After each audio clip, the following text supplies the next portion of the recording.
Welcome to the world of tomorrow. Oh, no.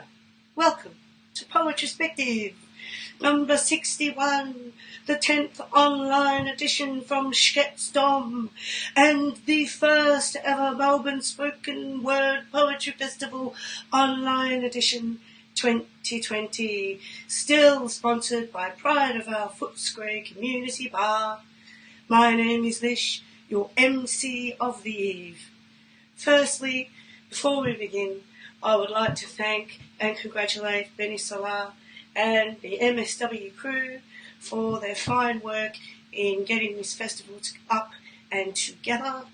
It is difficult enough with your own gig without having to organise a lot of conveners and poets and put them together and put on a festival. And especially during these times when everything is online and many of us are still in isolation. So, respect for that. We have a really exciting night tonight with 3 features because it is the festival edition. Yay! And they are Anita Nahal from the US. And I think you were all in for a bit of an eye-opener there. She is truly a voice for justice.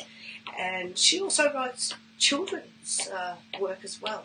So who knows what we shall hear and see.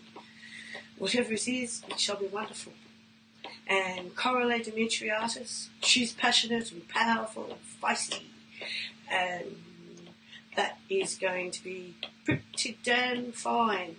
And then we have, of course, the retrospective feature. And tonight, Paul Schentz shall be reading the work of Shelton, larrikin, gentleman, bard. It's going to be wonderful. So, yeah, we also have the open section. That's right. And the open section is always rather divine. Tonight we have a few very, very good submissions. Well, actually, all of them are. But just an example, we have Denise Chapman and Bonsack and Mart Monstar and Anastasi and several more for you. So sit back, relax, enjoy. As many of you are aware, it is a tradition here at Poetryspective to begin our open section with 1 or 2 poems from our retrospective feature. Tonight, that being Paul A. Schentz, and I have selected 2 poems from his book, Skipping Over Damaged Area, aka Soda, and here is the first poem. It is titled, I Speak Above and Below Your Bones. Great spirits, we who here stand, hovering above and below your bones, ask you for guidance through these strange days. I speak to the living stone, kissed by wind and rain. hugged by sun and sodden earth, needed fires rekindled. I speak to the living water, hugged by cosmic rays, bound by earth magnetic, lines of force are drawn. I speak to the living sky, hyperskeptic tanks fully charged by stars, somewhere beyond cloud and atmosphere, wind, somewhere beyond things blown flat, earth, somewhere beyond soul. I speak to the living spark. Wash from these eyes that which obscures, accept these waters. When the time comes to journey among the stars and to return, light the way that dwells in our eyes. And the second poem that I have selected is called Unconventional Surrender. Between the brick wall and the deep blue sea, nestled twixt terms and uncompromising clause, that's where you can find me. And now, the open section. Enjoy.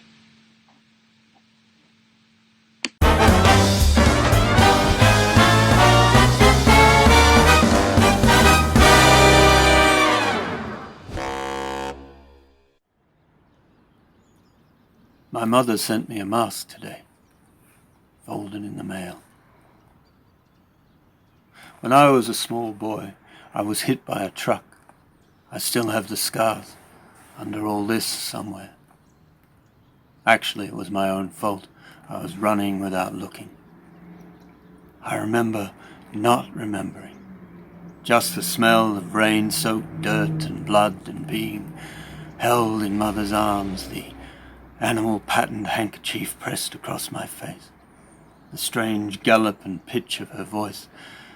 I had never heard that sound. She'd have been so young, her arms stained and crimson, crying out for help. And the gloved hands and the bright lights and the sinking down beyond all touch, to the place that ember pulses and makes the dreamers of us. It makes the dreamers of us dream the dreams, remind. Stay alive. Just stay alive.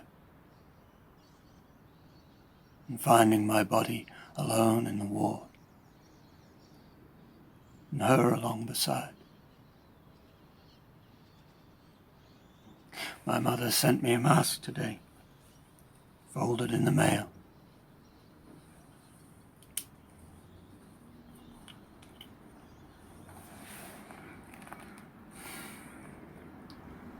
It feels nice.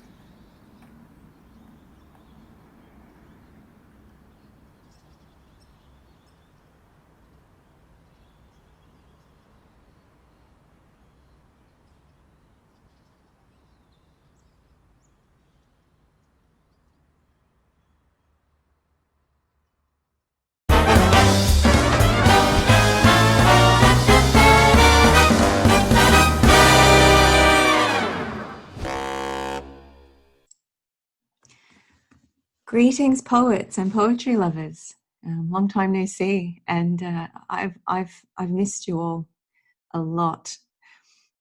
And I'm finally reading a poem online, which is quite miraculous. You're probably wondering about my virtual background. I thought that it would be a fitting background for the poem I'm going to read.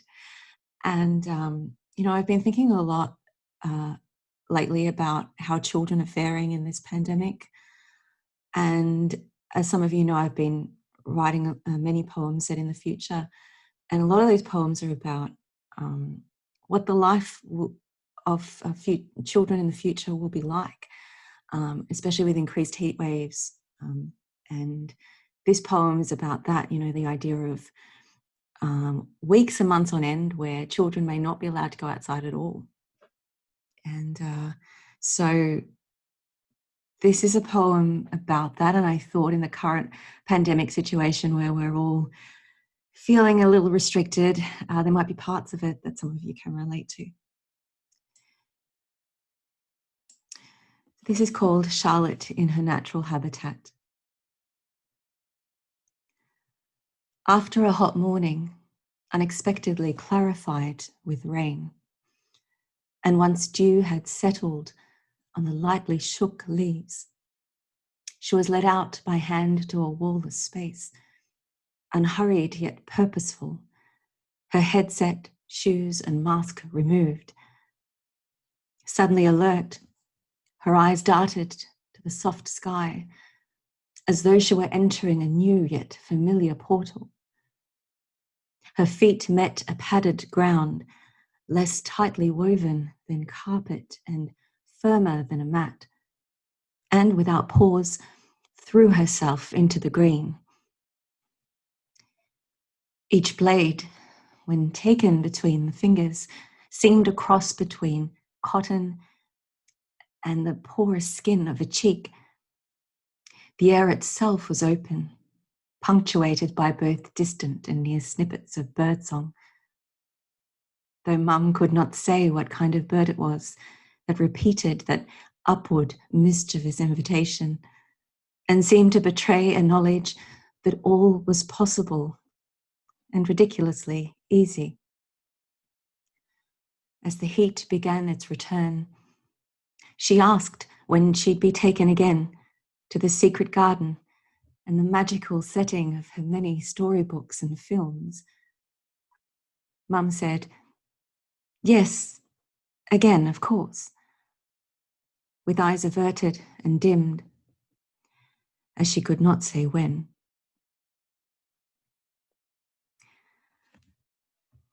Thank you for having me, Lish and Colin and Poetryspective, and thank you for listening. Good night, everyone.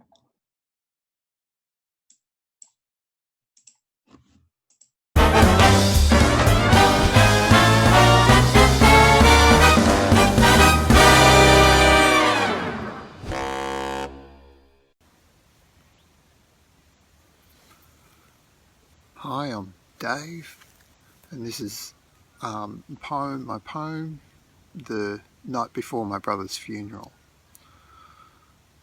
Stars shone as I smoked a joint in my parents' backyard.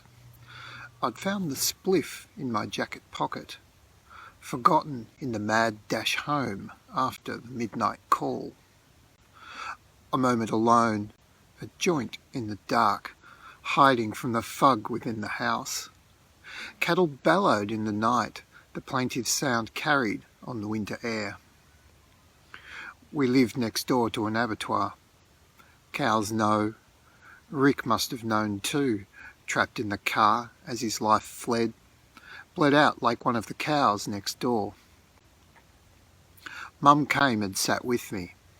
She mistook my silence for her own sadness, too wrapped in her own grief to notice me, suppressing a giggle at the cosmic joke, sitting stoned, listening to cattle being led to their death.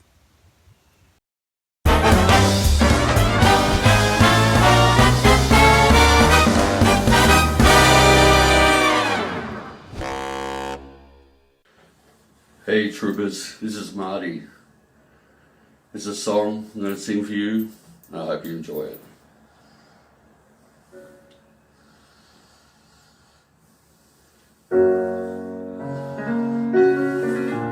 This is to all the hookers out there in Minneapolis.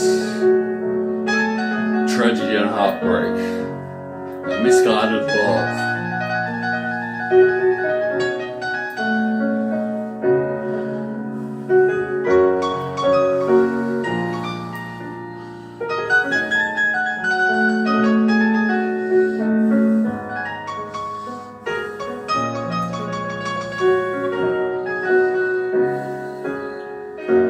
Hey Charlie, I'm pregnant, living on 9th Street, right above a dirty bookstore on Euclid Avenue. I've stopped taking dope, I quit drinking whiskey. My old man plays the trombone and works out at the track.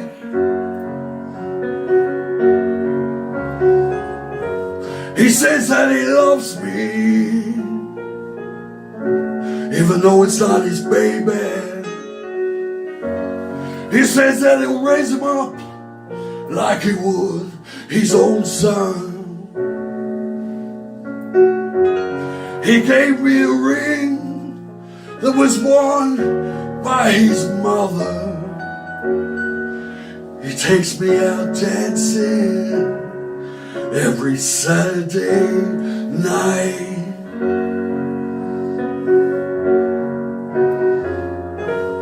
Hey Charlie, I think about you every time I pass the filling station, on account of all the grease you used to wear in your hair.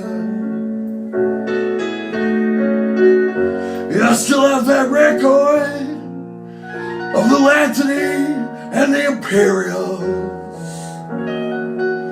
Someone stole my record player, and how do you like that?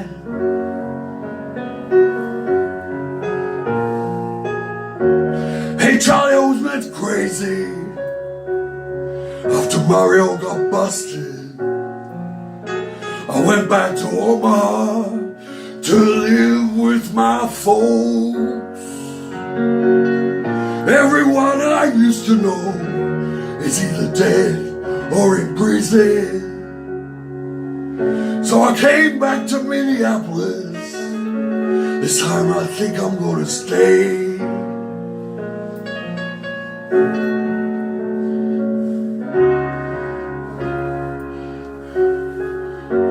Hey Charlie, I think I'm happy for the first time since my accident. I wish we had all the money we used to spend on dope. I'd buy me used car lot and I wouldn't sell it ever. I'd drive a different car every day, depending on how I feel.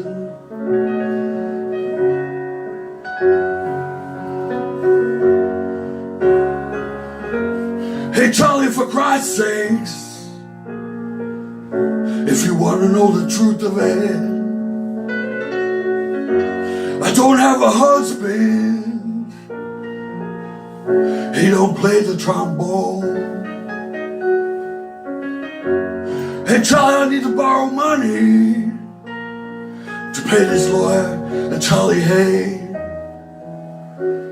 I'll be eligible for parole come Valentine's Day.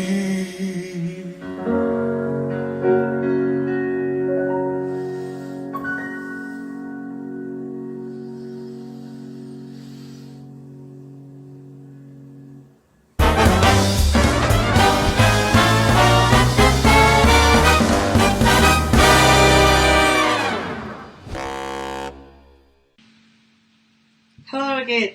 I hope you have been enjoying the open section as much as I have. And now it's time for our retrospective feature tonight. And, of course, that being Paul Skec giving a retrospective of the grand and great Shelton Lee. But here is a little bit about Paul first. Paul Skec, pronounced Paul Skec, is a bipedal carbon-based life form who grew up in the unfashionable outer western fringes of Melbourne. Having grown up in the 70s, he was always expecting an alien spaceship to crash land on the farmland across the road from him. He has alleviated the disappointment of this never happening by performing poetry since the early 90s and having various types of writing published in a variety of ways, though never with any expectation of profit or profit.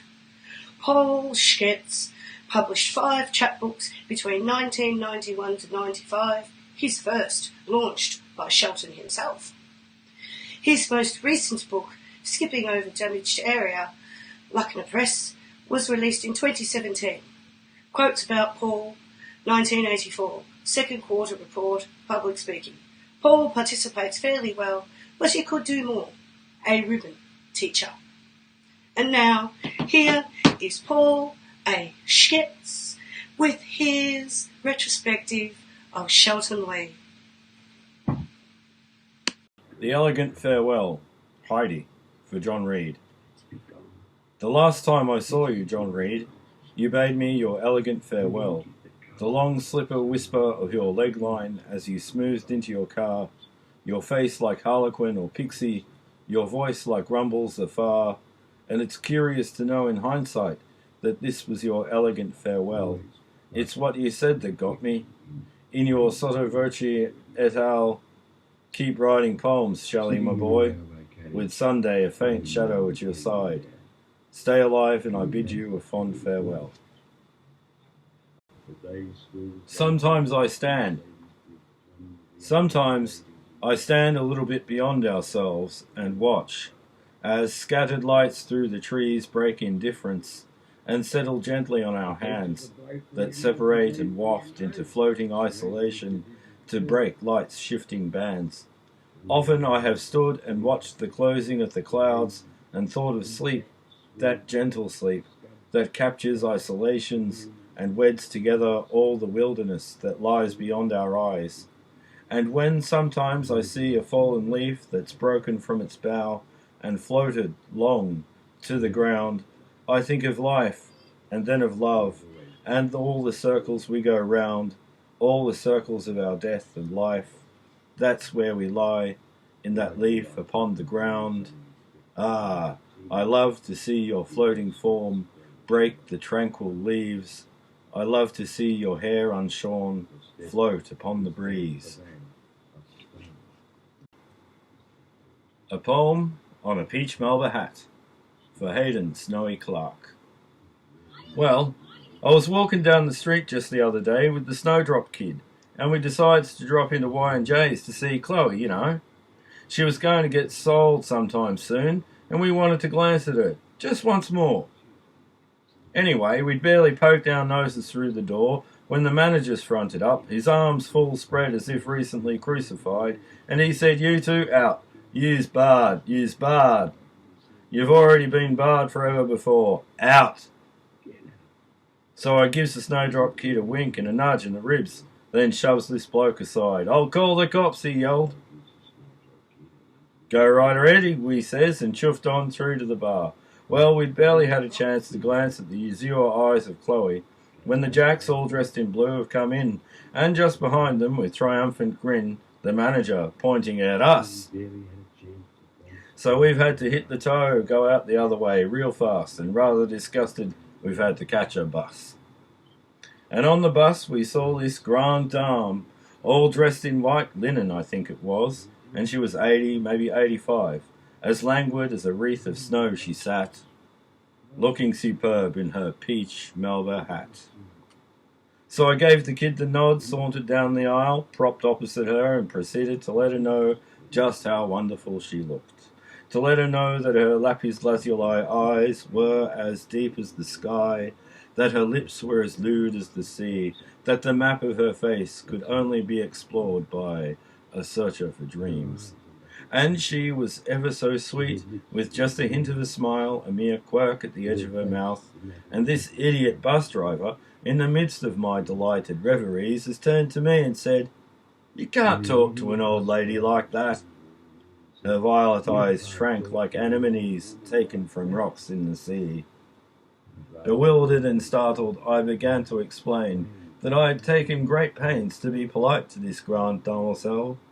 "But you've offended her," yelled the conductress, swaying down the aisle, her obsidian eyes as dangerous as daggers. And from behind her came this pimple-faced youth, old enough to be my son, saying, "I'm a police cadet." "So fucking what?" I cocks my head and says, "Look, hit the toe, son, before somebody gets hurt. What's wrong with you lot anyway, when a bloke can't compliment a lady without copping all this crap?" And the wilting dame was left trembling with rage. Between the bus stops, the bus stopped. The Snowdrop Kid and I got off to avoid any blues, And so, aloof with a sadness and tired salutes, we doffed our imaginary caps to the fast disappearing peach Melba hat. The blowhole principle. Given that a great force of nature is required to expel the magnitude of water that it does in one fell swoop through the rock hole, or the awesome spillage from a dam when sluicing from a dam has the power of a dream.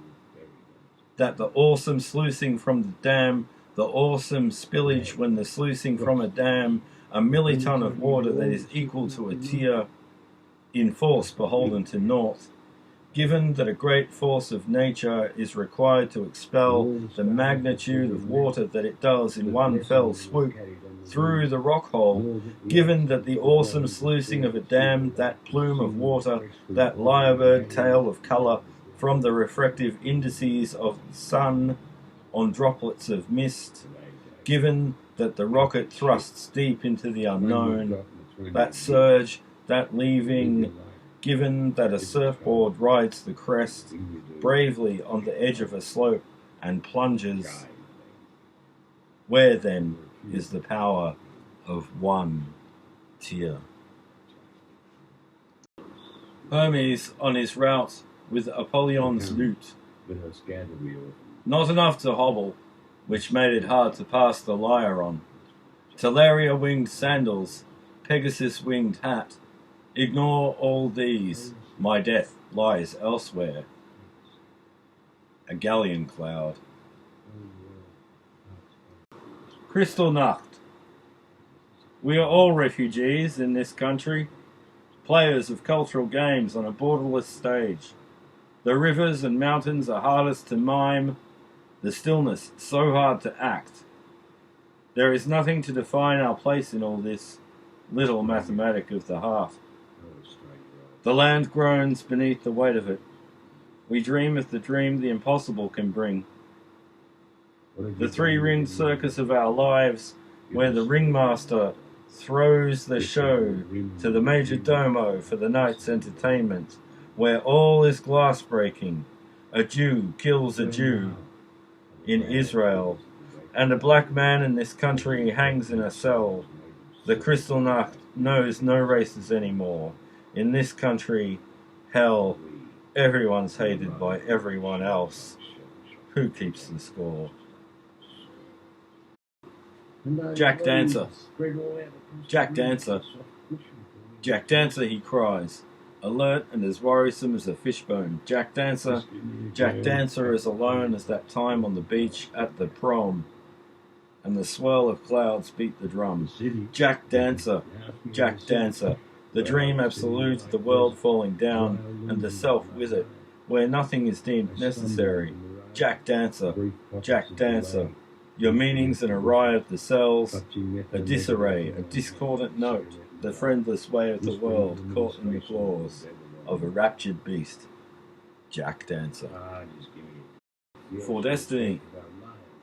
There's a storm outside, and you're in your cot with your eyes open wide, listening. The lightning is flashing all over the sky like bomb flashes. How many good people die? There's a storm outside. The thunder is rolling all over the sky like the guillotine tumbrils that pass freedom by. There's a storm outside. And the rain's lashing down and smacking the ground in staccato like bullets thwacking the bodies of a rioting crowd. And you're in your cot with your eyes open wide and listening.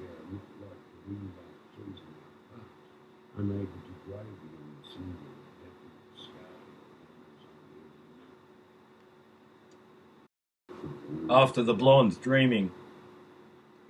I wonder what they're going to wake up to, Carl. A bleak parade of bleached streets, a terminated corner, a gabble of sound, and huddled in shadows blight. Children, gone to ground for food and shelter. What shall we find, Carl? What shall we find? Instead of gardens, that great rapport, we find Caravaggio peeking from behind the canvas, and old friends lined up and laughing as they close the door. What do we do, Carl? What do we do when flowers go berserk and our gardens try to strangle us, and we are alone with our thoughts of a defamation suit against the universe for failing to occupy otherwise sensible human beings with otherwise sensible occupations? Ah, I love the bijou ruby of your glance, and I am called a fool for the romance in my smile, when in the quiet rustle of your voice I hear the forest sighing, when on the pillow of your lips I see a place to rest my kiss, find a paradise for dreaming. And if I were to describe the nature of your skin as alabaster warmed with the blush of the sun, your touch, the gentle surge of the sea, your body, smooth as worn-down stone, oh my goodness me, I would be called a fool for even that.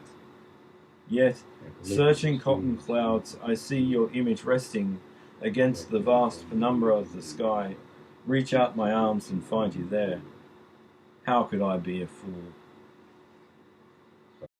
Good evening, citizens. Tonight, I'll be presenting some recordings of Shelton Lee poems, especially for you. Just for you. But before I do, I wanted to mention this sentence from Bio 1 Shelton Lee from the Mama Poetica anthology. Shelton Lee has been called at times the larrikin entrepreneur of the heart, the saviour of all the graces of those that have failed, and friend to the dark side of the street. He is, above all, a good poet. Okay, that's 2 sentences, but you get the gist. Okay, and for those of you who were not previously familiar with Shelton Lee, I hope you enjoy and explore his many, many other writings. Thank you very much. The Goldfish Burp. The goldfish burp, a litany. Their sleek, long flesh slides through ripples, making as they pass a song. Oh, to be a cymbal player. Oh, to be a cymbal player in an army band. Arms raised in supplication, considering the almighty bang. As serious as an ice skater on a concrete floor, I'd smack my cymbals to the glory of the Lord, and all the band would fade away and die for lack of love. But to be a cymbal player in an army band would mean to march in unison, keep time, and with striking stance, I'd stride among the instruments, my golden hands impertinent with haste, paying reverence to music, and falling right in line behind the bass. So march we will, and dance we won't, and play the tunes as best we can. That's what I'd do as a cymbal player in an army band.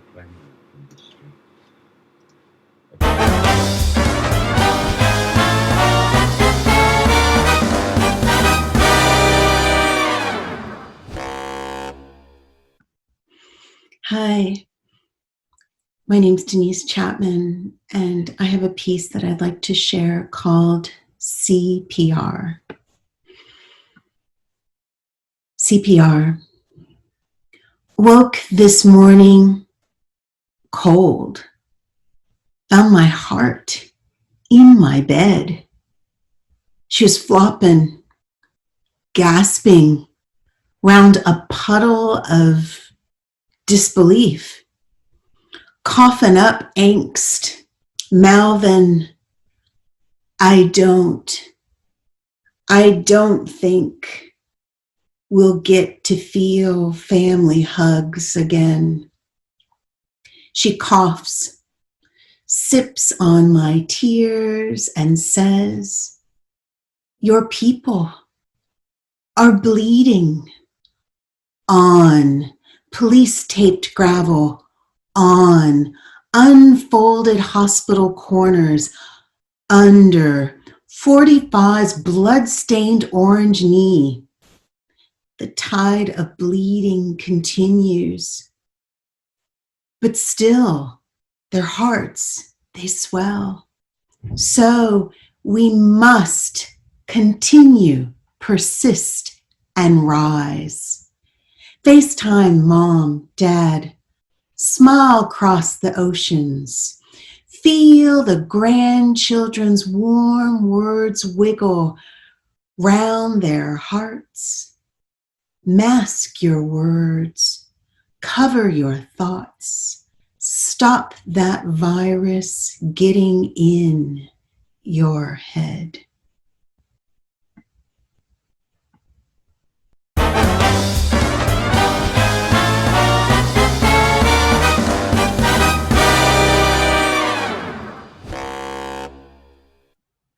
Hi everybody, very exciting to be part of the Melbourne Spoken Word Festival edition of Poetryspective. The organisers of Melbourne Spoken Word are doing a great job. There was a great opening to the festival on the Friday night just gone. And then obviously the organisers of Poetryspective are also doing a wonderful job. I am going to read another two pieces from this book, Hip Hops, which is a book that features beer or poems about beer. So it's a great book. So here we go. All right, the first poem is called Beers, with apologies to Joyce Kilmer. Joyce Kilmer was an American poet from about 120 years ago, quite handsome as well. He gets an apology in the title. So, Beers, with apologies to Joyce Kilmer. I think that I shall never hear a poem lovely as a beer, a brew that's best straight from a tap, with golden hue and snowy cap. The liquid bread I drink all day, until my memory melts away. A beer that's made with summer malt, too little hops its only fault, upon whose brow the yeast has lain, in water clear as falling rain. Poems are made by fools, I fear, but only wort can make a beer. There you go, first one. The second piece for this evening, it is called Do, Re, Mi. Do, the stuff that buys me beer. Ray, the guy who brings me beer. Me, the guy who drinks the beer. Far a long way to get beer, so I'll have another beer. Lar, I'll have another beer. Tea, no thanks, I'm having beer. Larga, lager beer. That will bring us back to do, and keep, etc. until you need another beer. And that lovely ditty is anonymous apparently, but popularly misattributed to Homer Simpson. Popularly misattributed to Homer Simpson. All right, thanks everyone. Enjoy the rest of the show.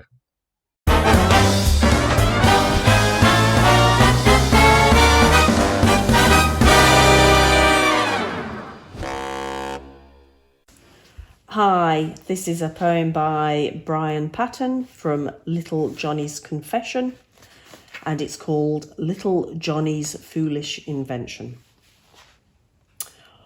One day, while playing with old junk in the attic, little Johnny accidentally invented an atomic bomb, and not knowing what to do with it, buried it in the front garden.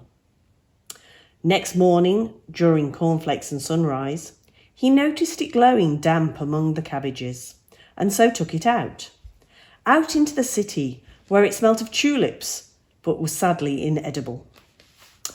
What can I do with it, he sighed, having nowhere to hide it. I'm afraid that soon a busy policeman might come along to detain me.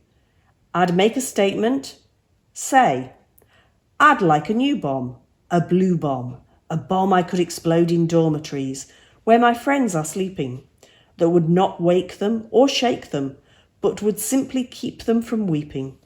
A bomb I could bounce in the playground and spray over flowers. A bomb that would light the universe for years and send down showers of joy. But he'd pay no attention. He would simply take out his notebook and write, "This child is mad. This child is a bomb." Last night, in my nightmares, the bomb became transparent. And through it, my atomic friends wandered, naked, but for a few carefully placed leaves that were continually rotting. So now, looking much older, I trace about obscure cities, looking for a place to leave my bomb. But I'm always turned away by minor officials who say, "It's a deterrent," and I answer, "Sure. It will deter flowers and birds and the sunlight from calling. And one morning at sunrise, when I rise and glow, I'll look outside to make certain my invention has not bloomed, but will see nothing through the melting windows." So another one from the same book, Little Johnny's Confession, Brian Patton. Song of the Pink Bird. Let the pink bird sing, it's at your breast, in a room we're sharing, and your head on my chest confirms its glad domination. Let the world play its games beyond the curtains. We are certain of only one thing. Let the pink bird sing. We have lost interest in wars and political situations. There are craters in our hearts. We must not neglect them. Let the pink bird sing. Let it sing as long as singing matters. Look through the curtains. The clouds are blushing, the moon apologising. Let the pink bird bring home to us one reason for living. Let the pink bird sing.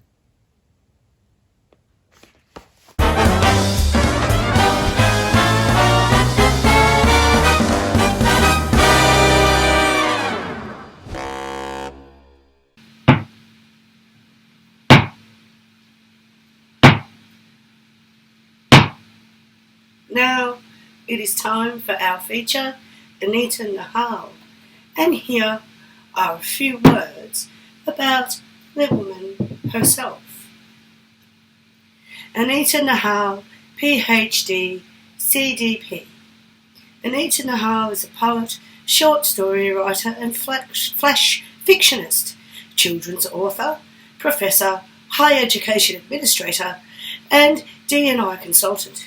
She has authored 7 books in all, 1 academic book, 2 books of poetry, 1 book of flash fictions, and 3 books for children. Very impressive. Her first collection of poems, Initiations, was published in 1988 by Pitamba, New Delhi, and 3 children's books were published by Madhuban Vikas, New Delhi, between 1993 to 1995. She is also widely published in journals in the US, UK, and Asia. Her recent poems and flash fictions can be found in Aberration, Labyrinth, Confluence, Better Than Starbucks, Aduna, River Poets Journal, Koraly, Lapis Lazuli, and in a number of medium publications, The Creative Cafe, Imperfect Words, A Club, The POM, and House of Haiku. Nahal's second collection of poems, Hey, Spilt Milk, is Split, Nothing Else. And her first collection of flash fictions, Life on the Go Flash Fictions from New Delhi to America, both were released by Authors Press New Delhi in 2018. Nahal has just completed her first novella, though she says it's always an ongoing process, and is writing a 3rd collection of poems and a 2nd volume of flash fictions. Anita is also the co-editor of a poetry anthology, In All the Spaces, Diverse Voices in Global Women's Poetry, co-editor Rupali Siraka Gaur, Ortho Press, 2020. Besides writing full-time, Nahal continues to teach and is currently adjunct professor at the University of the District of Columbia, DC. Her past appointments include adjunct professor, Chicago School of Professional Psychology, Washington, D.C., Mellon Fellowship Program Administrator, Smithsonian National Museum of African American History and Culture, D.C., Assistant Provost for International Programs, Howard University, Washington, D.C., Visiting Associate Professor of History at SUNY, Birmingham, New York, and Associate Professor of History, Sri Venkateswara College, University of Delhi, India. Nahal's PhD was on US foreign policy, and her postdoc was on African American women history. She has taught courses on US history, African American women's history, South Asian women's history, international relations, modern India diversity and inclusion, social marketing, and civic engagement. She has been a Fulbright Scholar in Residence, SUNY Binghamton, New York, a Visiting Scholar of Gender University of California, Berkeley, and National Endowment for the Humanities, Summer Teacher Seminar awardee. So, there is a hell of a lot that could also be said about Anita, but now I'm sure that you want to hear the woman herself. So, I am delighted and proud to introduce Anita Nahal. Hi everyone, I'm Anita Nahal and I'm speaking to you from Maryland, US. Let me tell you a bit about myself first, and then I'll read out a couple of my poems. I call myself, first of all, a humanist. Then I'm a woman. I am a mom of a blessing of a son. I am a poet, a short story writer. I am a flash fictionist. I am a professor, a diversity and inclusion consultant, and a chair yoga instructor. I have been writing actually since I was about age 9. I belong to a family of writers and educationists. My father, late father, Anita Nahal, was a well-known novelist, and he won the highest literary award in India, the Sahitya Academy Award. And my mom was principal of a K through 12 school. So because of the environment and my passion and interest, I started writing very early. I have 2 books of poetry published. This is the first one. It's called Initiations and was published in 1988 by Pitambar. And my second book, which came out 20 years later, is Hey, Spilt Milk is Spilled, Nothing Else, which is my philosophy also in life. And this was published by Authors Press in 2018. So I'm going to read a couple of poems from both, and also from my ongoing 3rd volume of poetry, which is almost complete. I've also completed my novel, which is on a single immigrant mom and the journey she undertakes with her son throughout the world, both of them going through my ride and plethora of diverse experiences. So that's what the book is about. So let me read out to you my first poem. Most folks say that I write very sad poetry, and my positive poetry actually comes from my love with my son and being with him. So I'll begin with a positive poem based on my love for my son. It's called Son. I'm a little girl shepherd with just one loyal goat in my herd. The journey is solitary and long. I'll cover it soon, humming the freedom song. Above the hills, the refrain flows. In unison, trees sway and glow. Lilting music brushes their ears. Holding hands, eyes release tears. Freedom in my step, my voice, my smile. With my goat, I walk many miles. Joys of living fills my mind. If my heart is free, can I be far behind? Thank you. This poem is called Cacophony, and it's about skin color, the obsession all over the world folks have with light skin color. It's called Cacophony. What is this noise that caused chaos? Disharmony that I brought? Discord that I mixed and stirred? Why the cacophony of mixed voices? Why the murmur of hushed tones? Over what? The color of my skin? Tell me then, just why do you flirt with tanning yourself? This poem is called You Are an Immigrant Too. So please don't ask where I am from unless your lineage is clear gel. As chained, shackled, sardined, non-resident alien are not words just stamped on my forehead. Unless these are not words in your heritage dictionary.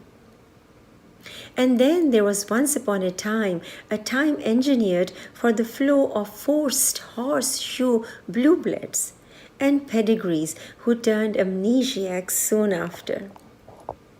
Please don't give amnesia a bad name. It's real for some. I left the blue blood of my pedigree sitting lonely at erstwhile airport terminal when I arrived disapproved and stamped fresh off the boat, an FOB.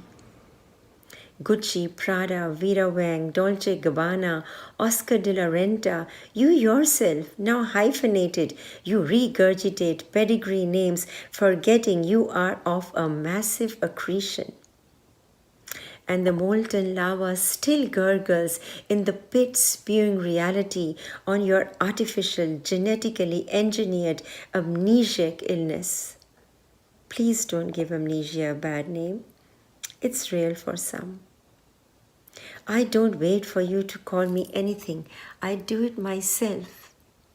Brown, dark, woman, single mother, off color and accent, and sometimes ethnic clothes to give you the opportunity to call me queen.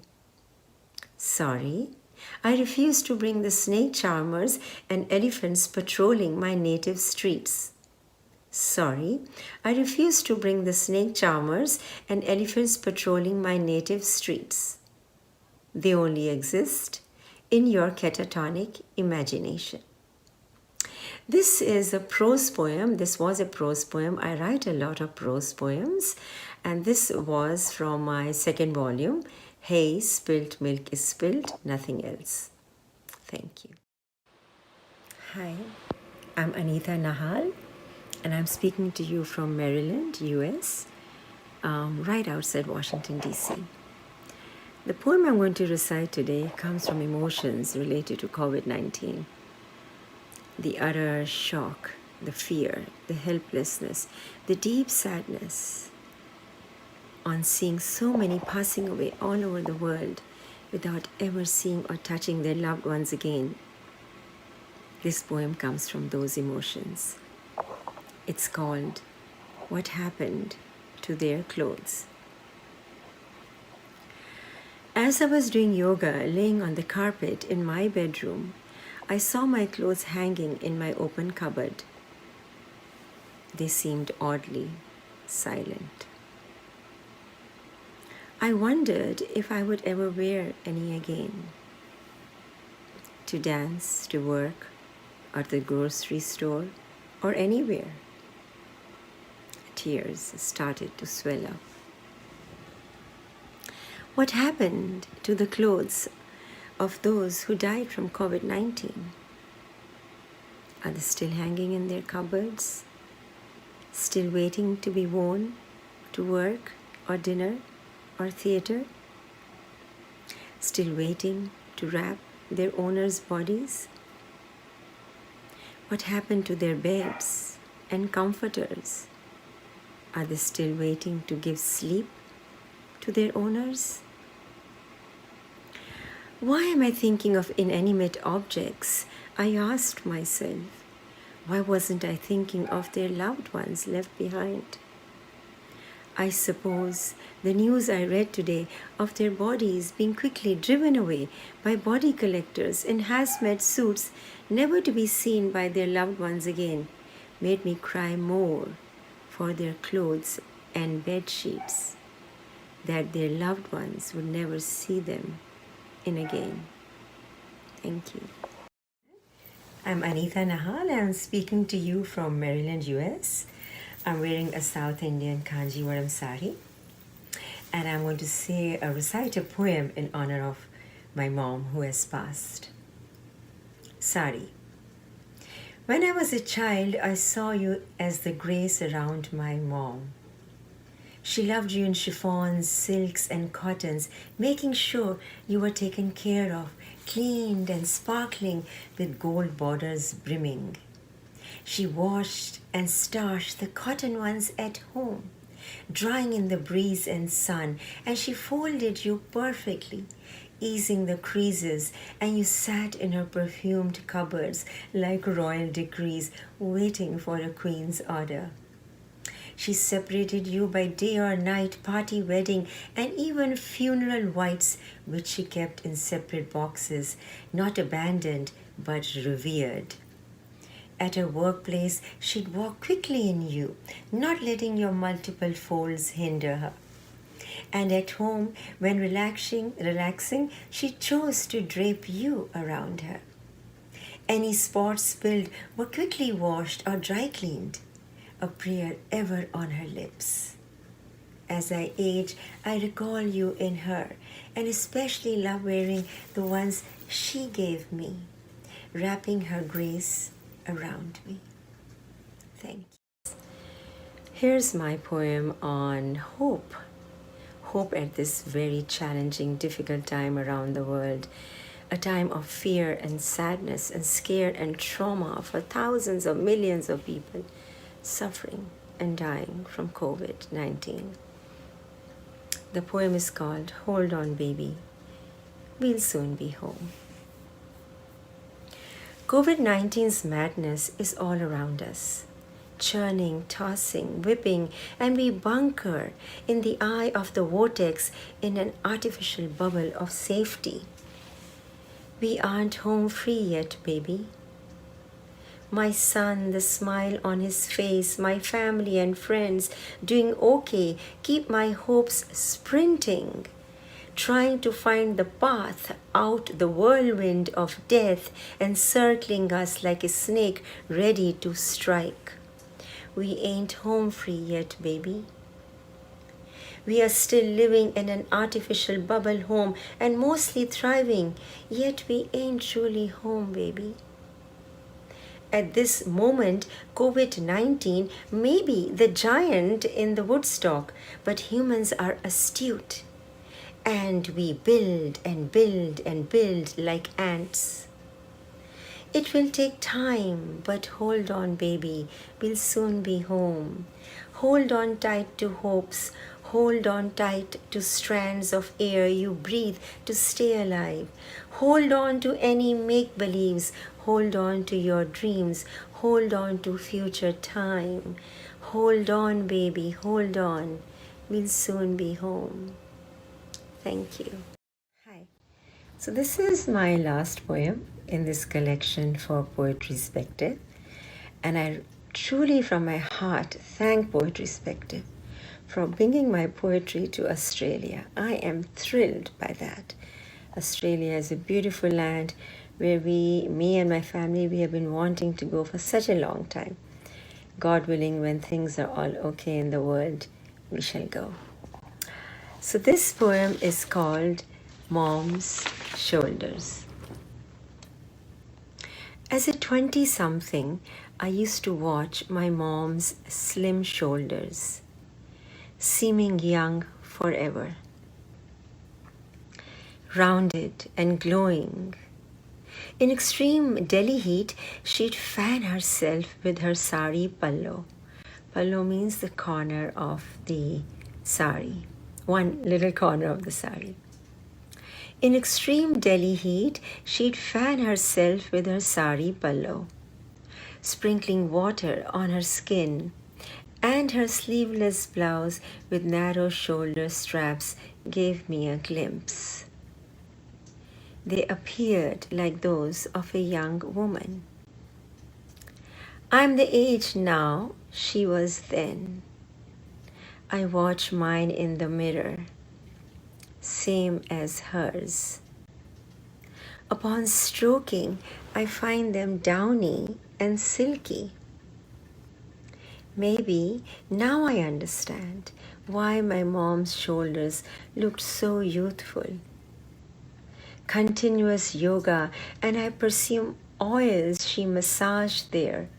Or is it that she couldn't be truly loved? Shoulders of a young woman. Thank you.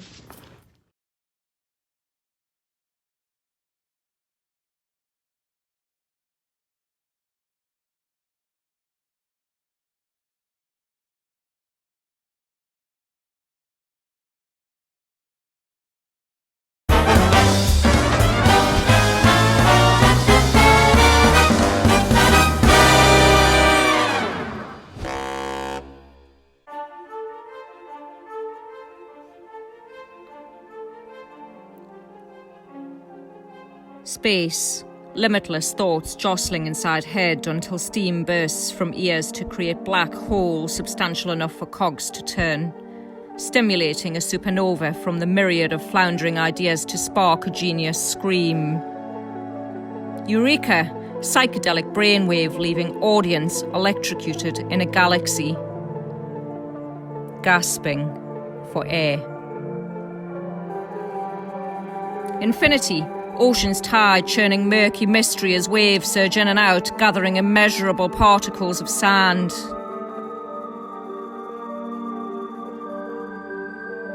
Crushed into oblivion with nature's mortar and pestle over millions of years. Rendered into something capable of slithering between impotent fingers, impossible to grasp. Strength. Mighty force incubating inside shell poised to erupt when kicked in a spurt of resilience surfacing in the face of adversity. Majority operating on positive nib of durable batteries. Minority combusting in brutish anger. Bullies abusing power in the palms of cowardly hands. Willpower, determination to bask in bright sunshine. Shoot for the stars and land on the moon, conquering four corners of the universe. Where possibilities cascade over the edges in a constant waterfall. Tumbling into a wishing well brimming with dreams. Never ceasing to make them a reality until the soul is drowning in fulfillment. Love, selfless consideration of another human being. Richer than a precious gem held in highest esteem. Above and beyond imaginable realms of reality perched on golden pedestal of respect and trust. Entrenched within beating heart until death do us part. Odyssey, innocent baby forever seeded in my mind's eye. Familiar masterpiece created to spawn a mortal journey of another alien generation. In the beginning, fetus infiltrating womb. In the middle, assaulting senses. In the end, prevailing for eternity.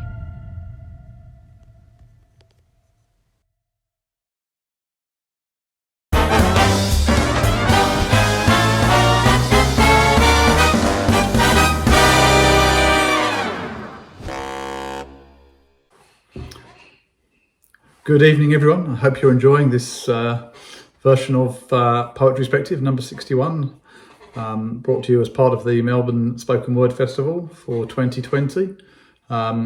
Just want to reiterate Lish's words from earlier, the great work that's been done by Benny and the team at Melbourne Spoken Word. Very much appreciated. Lots of stuff for you to see. Check out their website, see how you go. I'm fortunate enough to be in country Victoria at the moment, so I don't need to wear a mask. But in solidarity,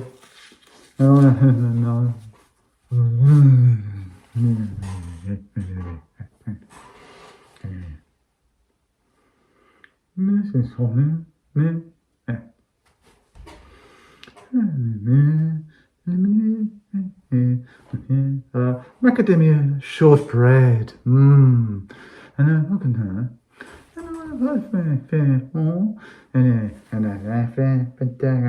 cut him right in the ass.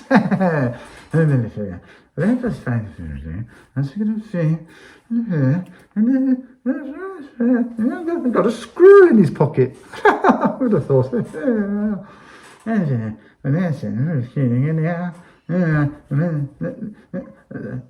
They wear thongs on their feet.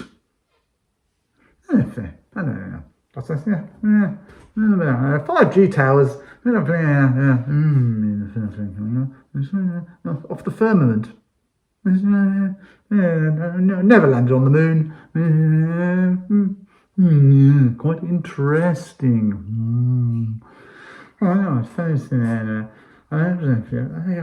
Music. Music.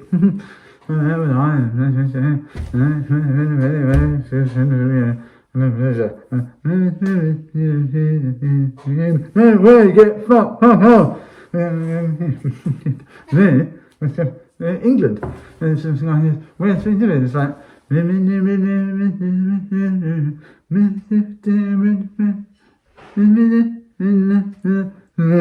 Alice. Who the fuck is Alice?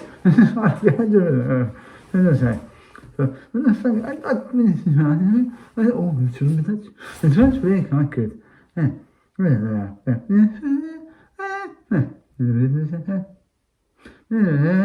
Lish Skec, magnificent, wonderful woman. Very much. Yeah, I was very excited recently. We went to the op shop in the local town, and I was very excited to find this wonderful book. I don't actually remember writing it. It must have been a very long time ago, but it's got my name on it, so I guess I must have done. So I'm going to just read you a small section from this. We must begin with a requirement so obvious that most people fail to see it. As various forms of non-agricultural employment grow, agriculture must be productive enough to feed and to supply certain raw materials to those so employed, except for any small quantities of materials or minerals or manufactured goods produced which can be sold outside the region to pay for imported food. Further, as incomes and populations rise, there will also be a strong increased demand for imported goods and services. These also will have to be paid for, in the main, by exports of agricultural products. This has been shown to be true nationally for developing countries, and it is also true for regions. An outstanding example was the economic development of late 19th century Japan. In this case,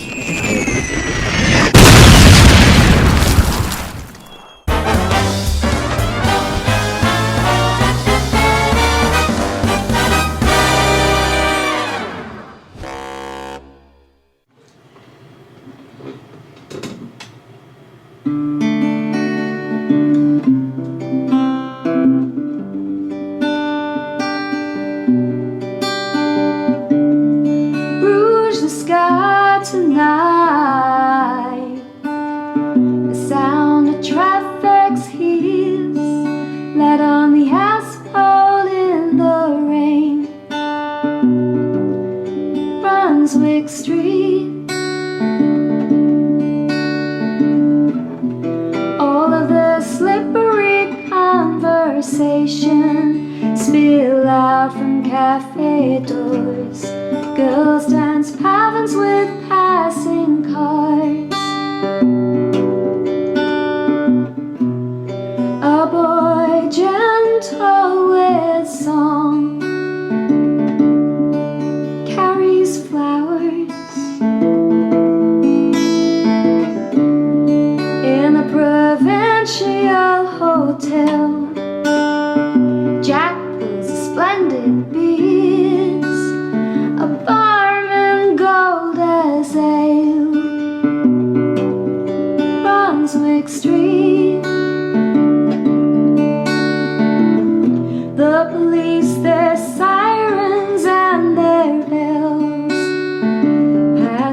must be that kills. Some murder on Brunswick Street, perhaps. Or some poor drunk bastard bleeding Ramondo's dive into a gutter, thinking is a river. Brunswick Street of the bookshops, applauding for our brows. Brunswick Street of the bloodied nose and the elegant self-fists. Brunswick Street of the passionate kisses. Again sharp run saw the fall of lost coins.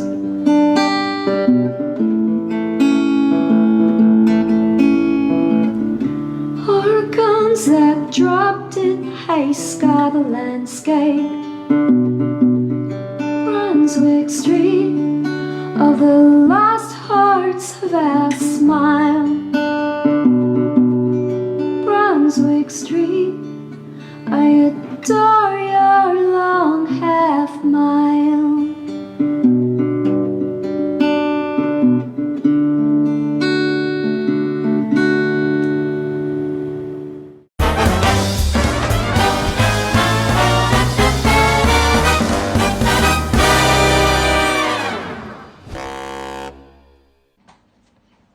Hi Lish. Hi guys. This poem is called Love Songs of the Socially Distant. 4 eyes and no face meet somewhere in some now, in nowhere at no space. Eyes meet and say grace. Well met and welcome now, says 4 eyes to no face. This distance is no place to show face. Let's run now from nowhere at no space. Let's run now, leave no trace. I would now, but somehow to 4 eyes says no face. There's no place in such case true love will allow. There's nowhere and no place where we interlace. No somewhen, we're done now, my 4 eyes says no face. In nowhere, at no space. Thank you very much.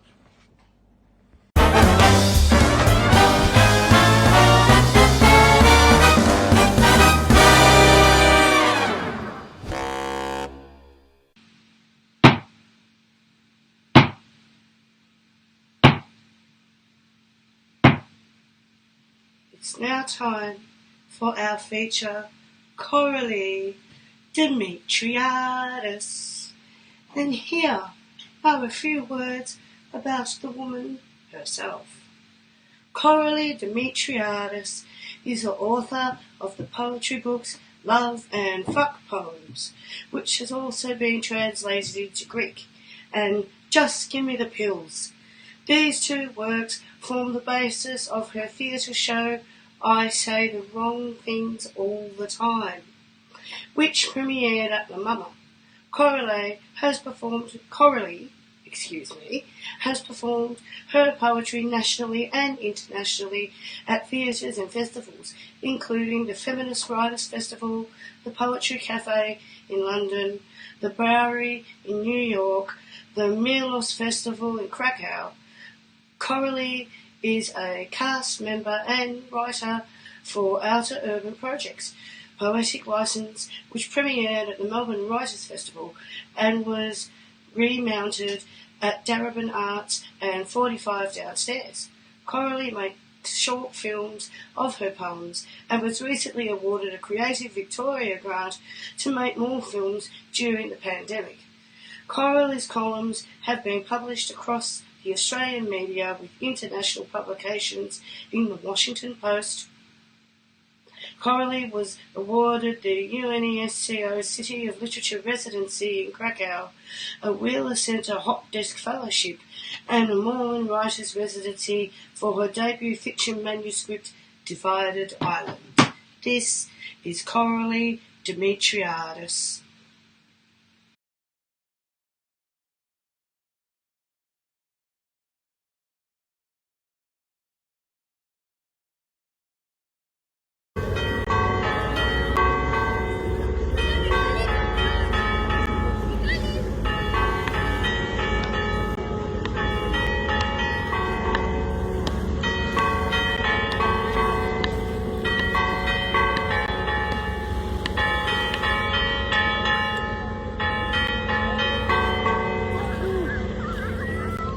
Βαρκούμε να ταράξω.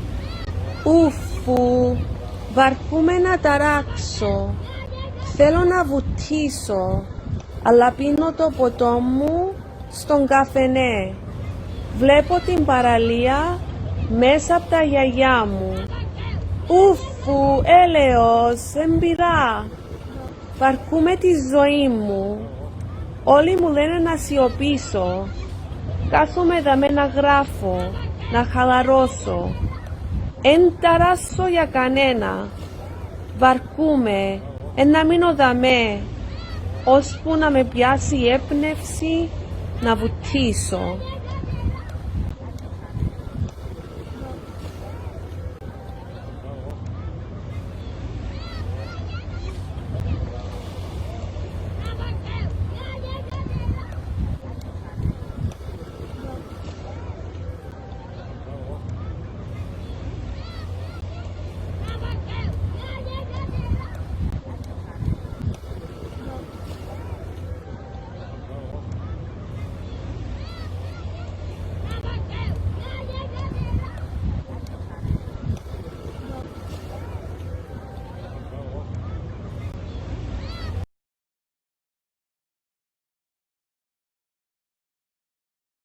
Most of Melbourne is depressed.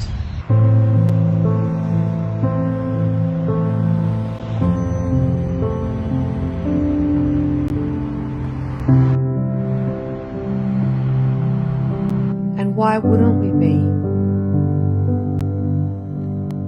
We only got a handful of beach days last summer.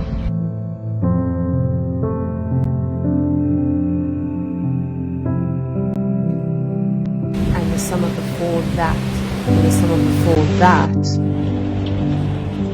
Why do people come here? I don't get it.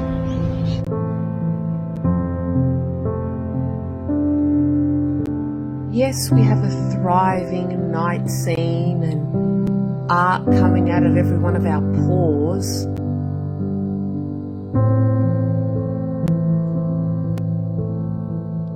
But we don't have the essentials, we don't have sunshine.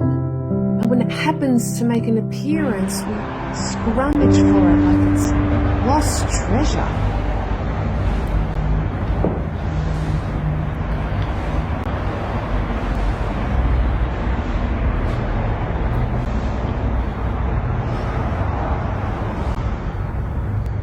People from all over Australia live here.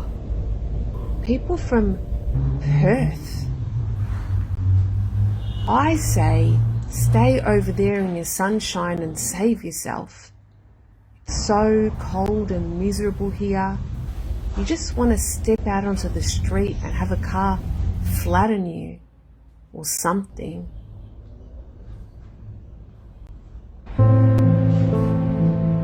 Most of Melbourne is depressed because many of us came from somewhere else.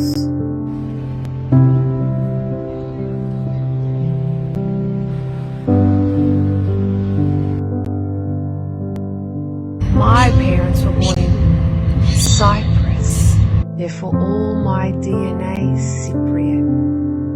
And my body, my brain, it's not meant for this climate.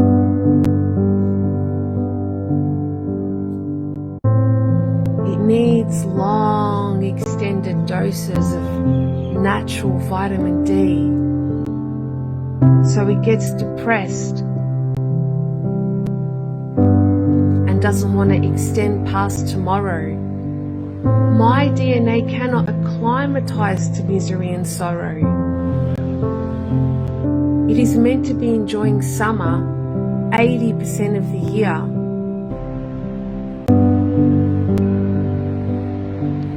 And where Sydney Road, Brunswick is, in relation to my house, along that strip, there's meant to be a long stretch of Mediterranean Sea. And I'm meant to be elongating my bikini-wearing body there, dreaming and believing in fairy tale love, because my heart is Cypriot. And Cyprus is the island of Aphrodite. and everyone is in love there, instead of being here where you don't belong. But it's not as if you belong over there either. And we can't go anywhere anyway. So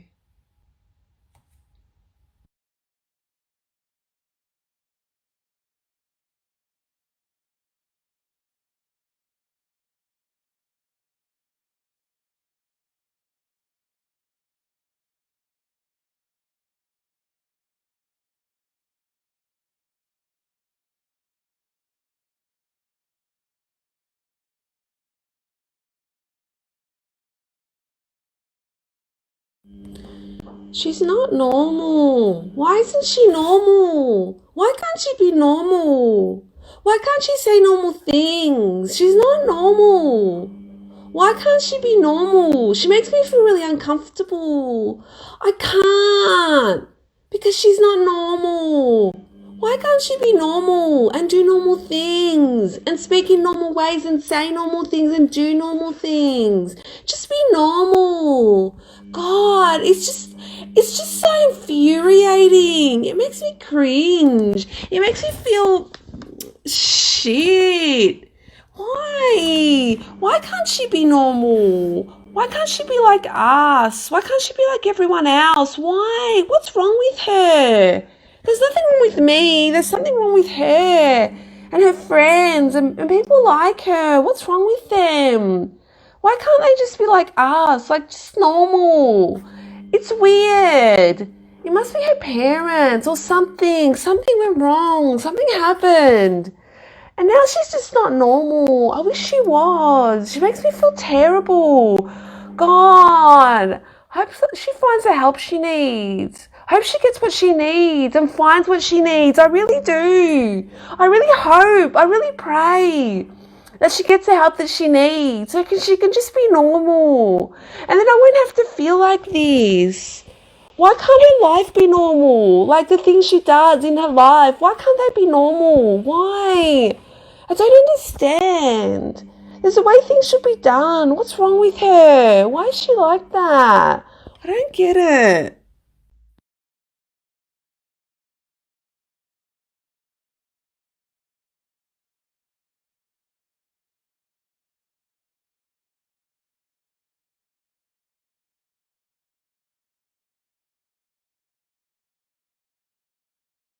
You know? What was the one I wrote today called? I didn't give it a title, but it's called like it starts with like my mummy yells like that because you know, and it just talks about how like I think the mums yell like that because like they're so like frustrated and repressed that they yell like you know how like there's all this world comedy teasing.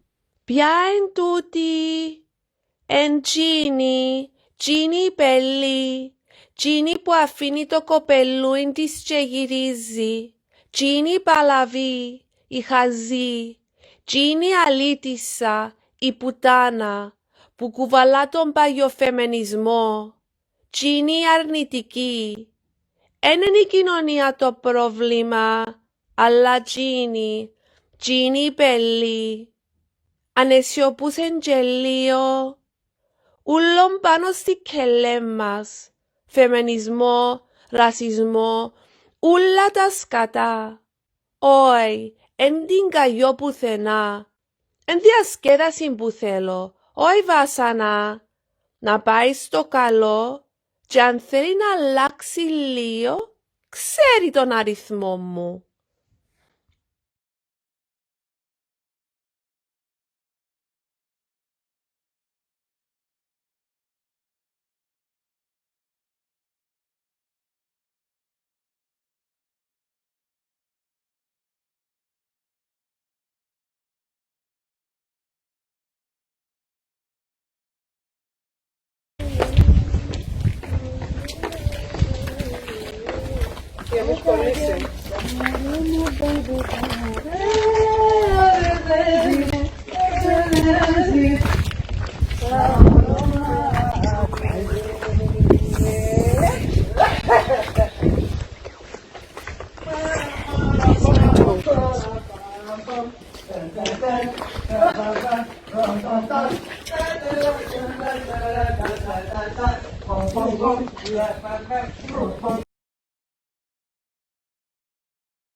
Shh, shh.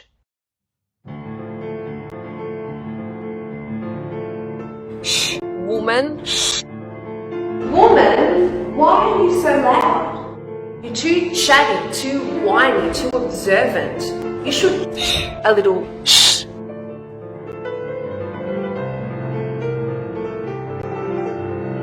Everyone in the restaurant can hear you. Your laughter is louder than all the rest. You never used to sound like that 6 years ago when you were married and depressed.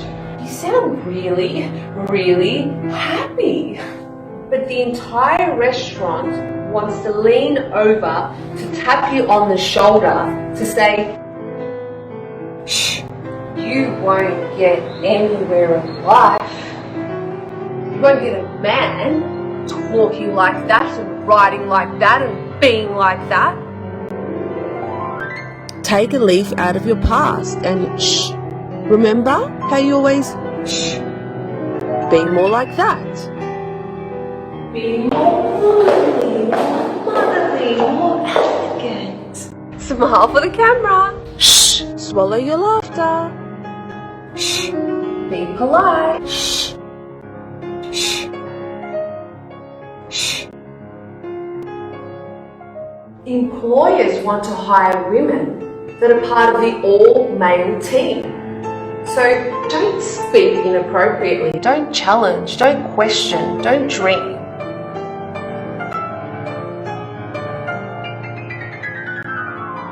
Everything will come good for you.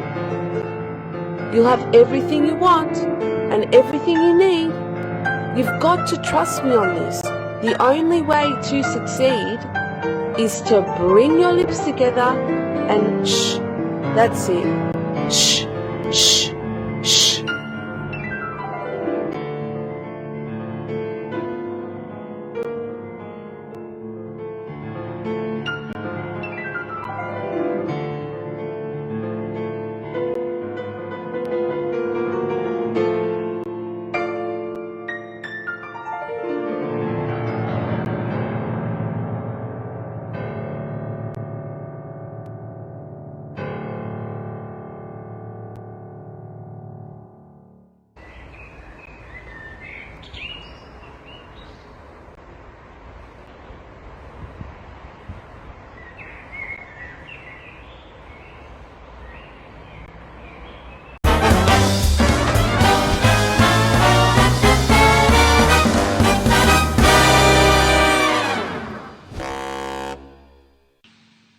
Hello again.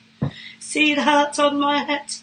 That's how much I loved tonight's episode. The Melbourne Spoken Word Poetry Festival episode on Poetryspective. Thank you very much to our features tonight. Koraly Dimitriadis, Anita Nahal, Lish Skec with your fine recital of Shelton Lee's poetry. I know that Shelton always enjoyed different interpretations of his work as well as the classics, so well done, kudos to the three of you for that, and of course to our divine open section, you were splendid, and viewers, I hope you have enjoyed yourself, and of course without you, who would be listening to us? So, our next Poetryspective is on August 8th, and we shall have Sasha Chua and a surprise retrospective, which you will find out about online very soon. Now remember to subscribe and like and find us on Twitter and Facebook and Instagram, and there is also the Poetryspective site, www.poetryspective.net, so check that out. And of course here at the YouTube channel there are many episodes and things for you to watch, hours of entertainment. So that's it from me. Congratulations everybody, it's been a wonderful evening, and see you in a fortnight. This is Lish signing off.